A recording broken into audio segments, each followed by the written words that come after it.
Hai guys, Halo semua. aku ngerasa kayak hal yang menurut kita gagal itu mungkin jadi jalan lain yang lebih cocok.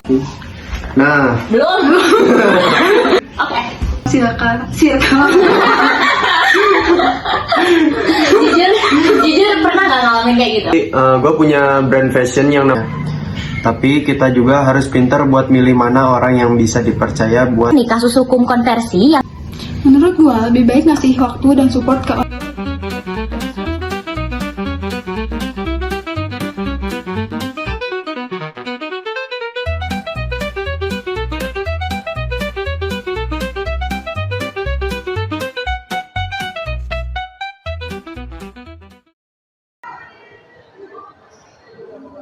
Halo guys, kalian pasti udah gak sabar kan buat menyaksikan podcast kali ini? Karena pastinya The Side Notes akan kedatangan bintang tamu yang super duper keren yang bisa bikin podcast kali ini jadi lebih seru. Ingat ya, konten ini bukan untuk menyinggung, tapi hanya untuk memotivasi serta menghibur kalian. Selamat menyaksikan!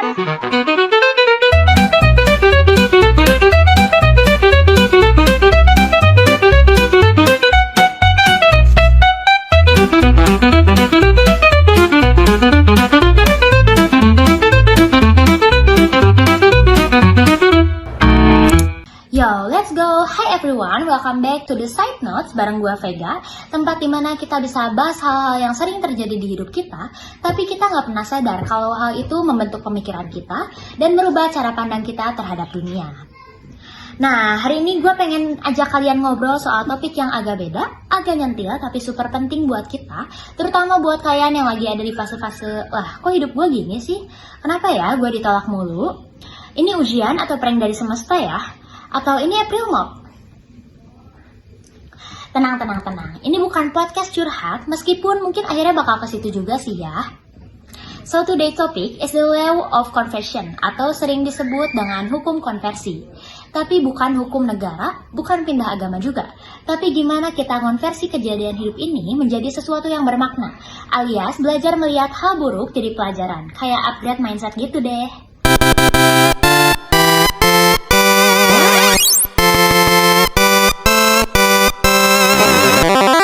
Kalian tahu nggak sih apa yang Vega omongin tadi tentang hukum konversi? Sini, notesmu bakal bantu jelasin lagi ya. Jadi, hukum konversi secara umum, hukum konversi adalah prinsip dalam logika yang menyatakan bahwa sebuah proposisi tertentu dapat dibalik atau dikonversi.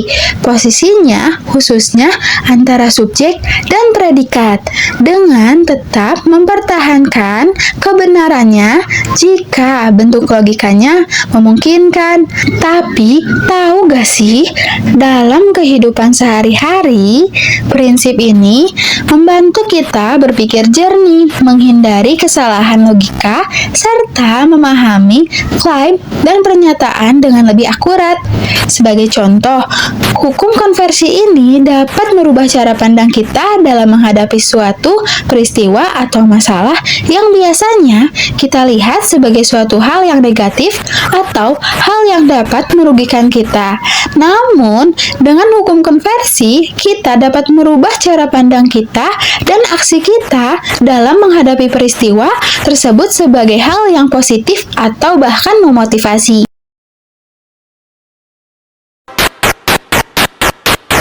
Jadi, sekarang udah paham kan guys?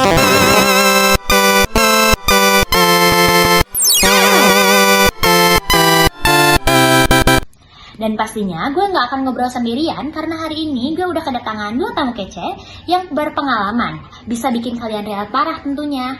Langsung aja gue kenalin ya. First, ada Alia, content creator, lagi aktif nulis blog juga ya sekarang. Dan sekarang katanya lagi aktif ngisi seminar motivasi juga. Hai. Hai guys, jujur seneng banget bisa hadir. Akhirnya obrolan galau bisa dibikin ilmiah juga ya. Nah itu dia, kita galau tapi berpendidikan, ya nggak sih? Iya. Dan yang kedua, ada Zikri, entrepreneur muda yang katanya sih udah 2 kali bangun usaha dan yep, dua-duanya juga gagal ya kayaknya. Tapi sekarang udah punya brand yang mulai naik daun nih. Hai, gimana nih kabarnya? Halo semua. Thanks udah undang gua, dan ya bener gagal tuh udah kayak menu makan gua, tapi sekarang alhamdulillah udah bisa makan siang juga. Amin, yang penting sekarang udah kenyang kan? Ya udah.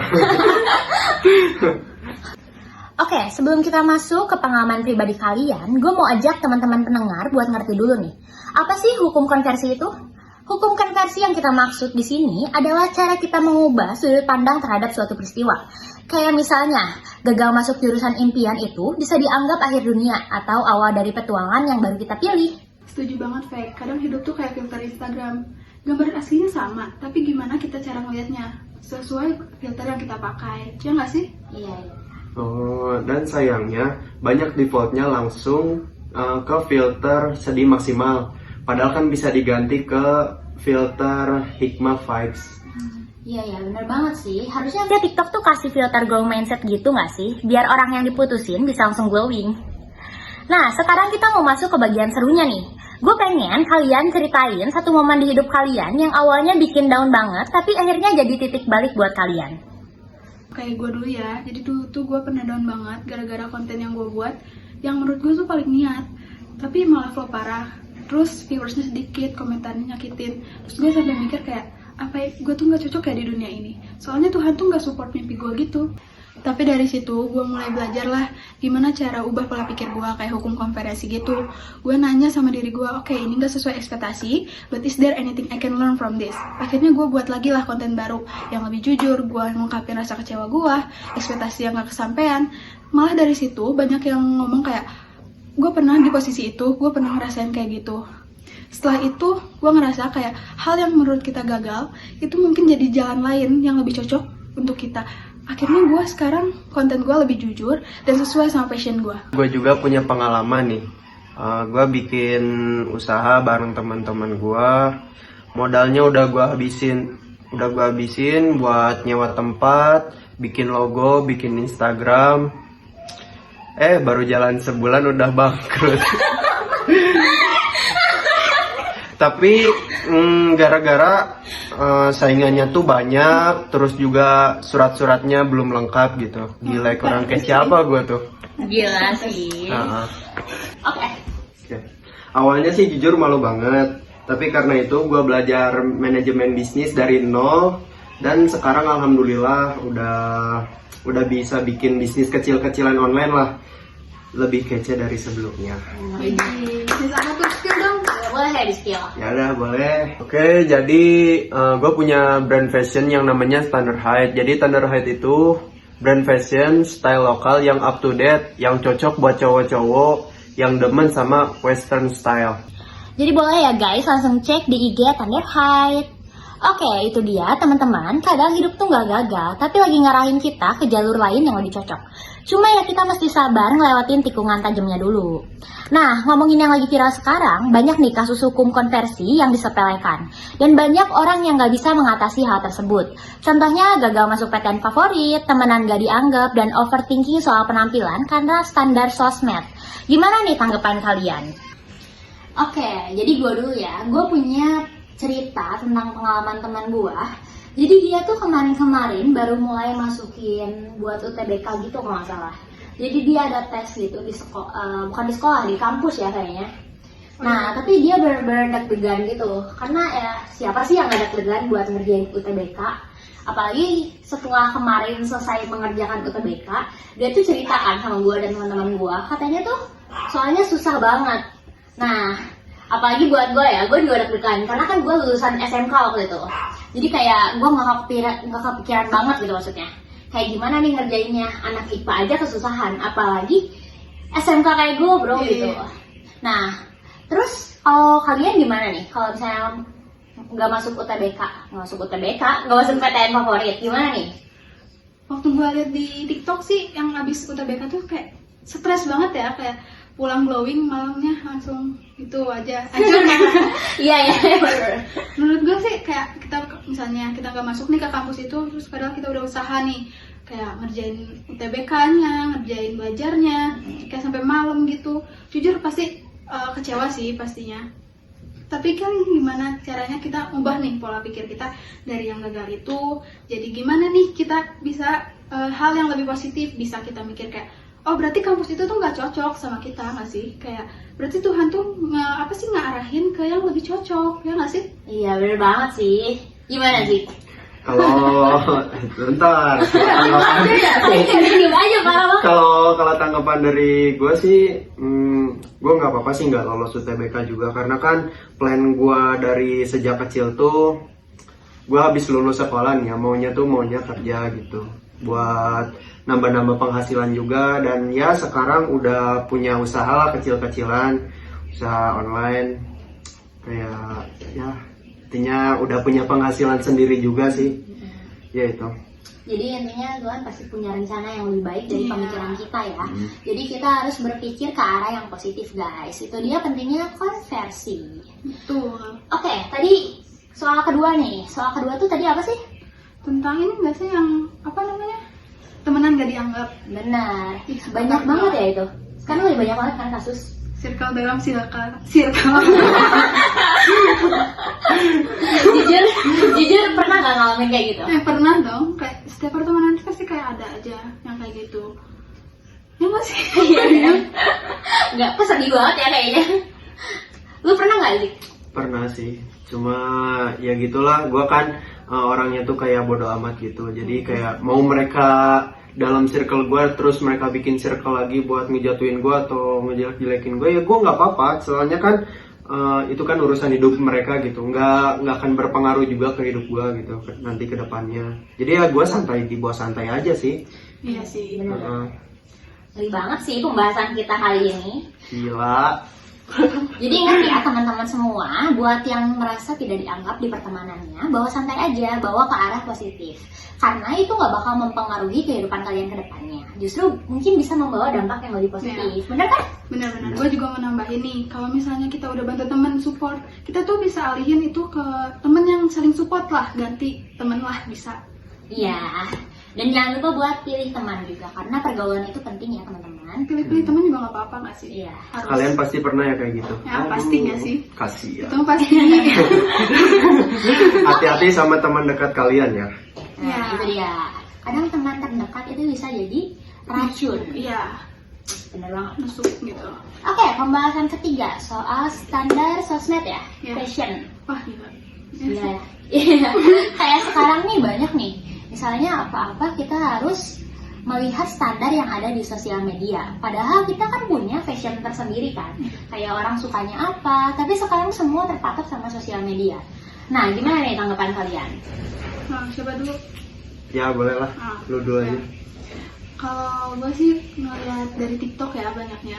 Kayak sekarang tuh banyak yang ditanya tuh kayak wawancara kayak outfit paling jelek apa gitu kan. Terus banyak yang bilang kayak pakai skinny jeans. Padahal kan ada orang yang emang pedenya pakai skinny jeans gitu. Gimana lagi? Gak bisa dipaksa pakai baggy jeans. Lah dia jadi ini loh. Tau nggak kayak orang-orangan sawah nanti? Apa sih? Orang-orang sama guys. Karena kalau dipaksa dia jadi nggak pede malah jadi jelek kan nantinya. Iya. Gimana nih kalau Jupri? Ya sih bener tadi itu kata Lia. Banyak sekarang tuh kayak remaja-remaja sekarang nih yang ikut standar sosmed. Kayak mereka tuh apa ya gimana ya bilangnya? Kehidupan mereka tuh udah diatur, malah diatur sama standar sosial media gitu, bukan diatur sama diri mereka sendiri. Padahal kan yang jalanin hidup itu diri mereka sendiri gitu. Yang ngatur kesuksesan mereka, yang ngatur masa depan mereka kan diri mereka sendiri gitu, bukan dari standar TikTok atau dari standar sosial media. Tapi nggak tahu kenapa sekarang tuh zamannya tuh apa ya, remaja-remaja tuh aneh gitu. Kenapa malah ikut standar TikTok, sedangkan kan TikTok atau sosial media tuh apa itu namanya? Sosmed doang ya nggak sih? Ya sosmed doang gitu, nggak akan berpengaruh ke hidup kita. Cuma kalau misalnya kalian nyari kayak di sosial medianya tuh yang motivasi atau bermanfaat, video yang bermanfaat, konten-konten yang bermanfaat untuk hidup kita, ya silakan aja itu diikuti gitu. Ya paling segitu sih. Iya, benar banget sih. Apalagi sebenarnya ya, bagus atau enggaknya pakaian bisa dipakai sama orang itu tuh tergantung kepercayaan diri kita. Iya. Karena kadang kalau kita percaya diri, apapun yang kita pakai bisa terlihat bagus. Tapi sebaliknya, kalau kita nggak percaya diri, outfit yang kita pakai tuh malah Aneh jadi gitu. Iya, bener banget. Nggak kebawa sama dirinya. Iya, oke. Mari kita bahas ke hal yang lebih serius ya, teman-teman. Nah, gimana nih guys? Kalian masih semangat gak buat dengerin podcast kita kali ini? Setelah tadi kita ngobrol tipis-tipis soal kasus-kasus yang lagi beredar belakangan ini, sekarang kita mau tahu nih, gimana sih tanggapan kalian dalam hal yang lebih serius mengenai kasus-kasus yang lagi viral belakangan ini soal konversi. Bayangan gue kalau ada di situasi itu dimana gue udah berusaha sekuat tenaga, belajar siang malam, ngorbanin waktu main, bahkan ninggalin banyak waktu demi bisa lolos universitas negeri impian gue ya. Semua energi dan harapan gue tumpah ruah ke satu tujuan itu. Tapi ternyata kenyataan berkata lain. Gak lolos, sakit hati jelas, kecewa banget. Tapi di momen itu, gue mencoba untuk mengubah cara pandang gue. Gue bilang ke diri sendiri, berarti ini waktu yang tepat untuk gue explore passion yang selama ini gue simpan di belakang. Mungkin selama ini gue terlalu fokus sama satu jalur sampai gue lupa kalau masih banyak pintu lain yang bisa gue buka. Atau bahkan gue mikir ini mungkin jalan Tuhan supaya gue belajar di tempat yang justru lebih sesuai sama karakter gue. Kadang yang kita pengen belum tentu yang paling baik buat kita loh. Ada jalur lain yang mungkin awalnya nggak gue pertimbangkan, tapi justru lebih cocok buat gue berkembang. Nah, buat kasus kedua, ada juga pengalaman yang gak kalah nyesek juga sih. Soal pertemanan, udah bantu temen selalu ada buat mereka, support tanpa diminta, ngasih waktu dan tenaga, tapi giliran gue butuh, mereka malah gak ada. Lebih nyakitin daripada yang tadi sih, ketika lo sadar mereka bahkan gak nganggep keberadaan lo sepenting itu, rasa kecewanya beda, lebih dalam dan lebih personal. Tapi dari situ gue belajar, hal penting gue bilang ke diri gue, ini saatnya gue sadar siapa yang benar-benar ada buat gue, siapa yang tulus, dan siapa yang cuma hadir pas butuh aja. Menurut gue, lebih baik ngasih waktu dan support ke orang-orang yang justru mau jalan bareng, saling jaga, saling dukung, bukan cuma minta dimengerti, tapi nggak pernah berusaha ngertiin balik sih. Bener-bener, setuju banget sih. Kece amat sih tanggapan lu. Nah, terus gimana nih menurut lu Zik, yang kebetulan ada di bidang fashion ya, tentang kasus overthinking soal penampilan gara-gara standar sosmed? Kalau gue ada di situasi itu, jujur aja gue pasti ngerasa gak pede. Soalnya sekarang standar ganteng atau cantik tuh kayak udah dibentuk banget sama media sosial. Scroll TikTok, isinya orang-orang yang kayak sempurna, semua muka mulus, badan ideal, hidupnya kelihatan bahagia terus. Tapi lama-lama gue mikir kalau terus-terusan ngebandingin diri sama standar yang gak realistis, kapan gue bakal ngerasa cukup gitu. Terus akhirnya gue belajar buat pelan-pelan ubah cara pandang gue. Gue juga bilang ke diri sendiri, lah gue mah unik.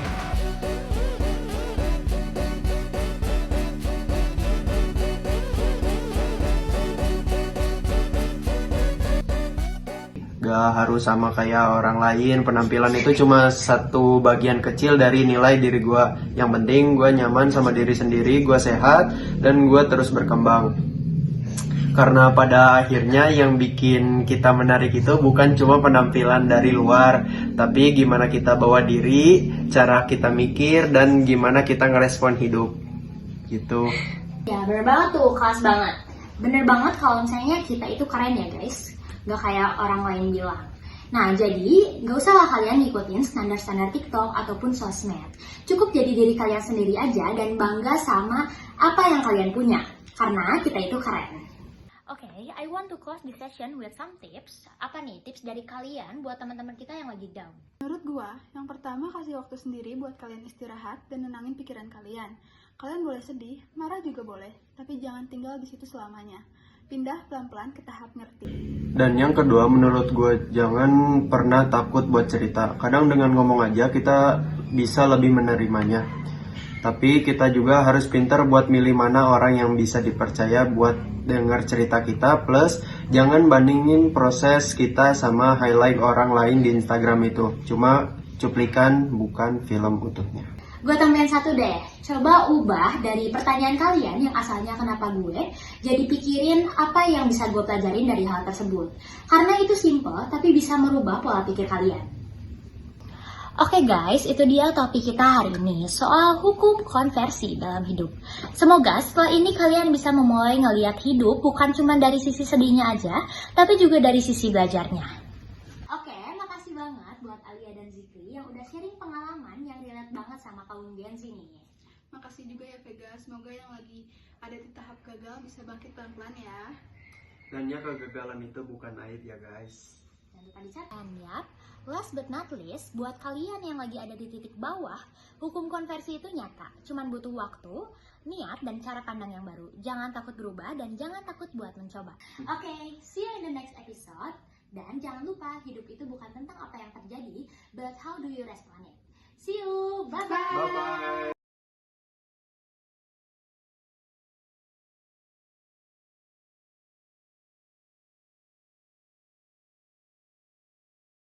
One is the loneliest number that you'll ever do. Two can be as bad as one. It's the loneliest number since the number one. One is the loneliest number that you'll ever do. Nah gimana nih, episode podcast kali ini seru banget kan? Jadi jangan lupa buat saksikan terus The Side Note dan tunggu keseruan lainnya di next episode. Bye-bye, see you!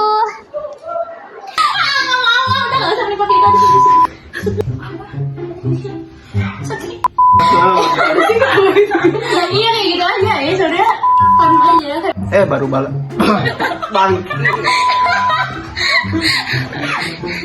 Dadah. Oh.